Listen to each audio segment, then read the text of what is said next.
I learned this trick from Tom at sweetmarias.com. That's where I get my green coffee beans and where I bought this roaster many years ago. He shows a trick with a new version of this roaster of stirring the beans for the first couple of minutes because the air doesn't move them around enough to get an even roast. So if you stir them, you'll get a much better roast. But the problem that he points out, and the one that the manufacturer is concerned about, is that when you stir the beans with a coffee roaster on, it blows chaff all over the place, and they're concerned that the roaster may suck the chaff down inside itself and cause a fire at some point. And in fact, it will suck a lot of chaff down in the machine, because I did this a lot without this little vacuum that I'm using here.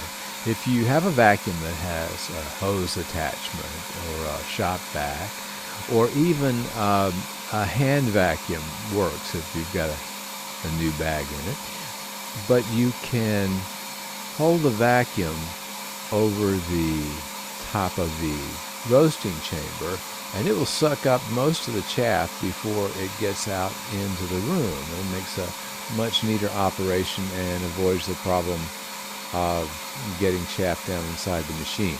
Another benefit of using the vacuum is that it sucks the hot air away from your hand and keeps it from getting hot, which it will even with a long-handled spoon. So that's a real advantage. Another thing you'll notice about this machine, very old, is that I have some pipe clamps around the outside of the machine. Now, the reason I started with the first ones was that the one at the top was that the top of the roaster, around the roasting chamber, the plastic started getting these radial cracks. And what made me notice this was it got very loud. It was this kind of a rattling noise that the roaster made.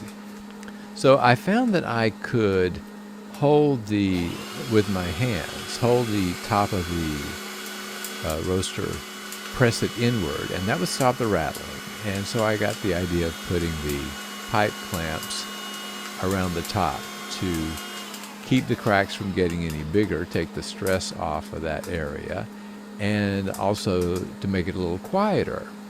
And I noticed when I put my hands on the body of the roaster, it made it much quieter. So I got the idea, well, I'll just add a few more pipe clamps on there and see if that will result in a quieter operation. And in fact it did. So the roaster is still growing strong and roasting all my beans. And happy roasting to you.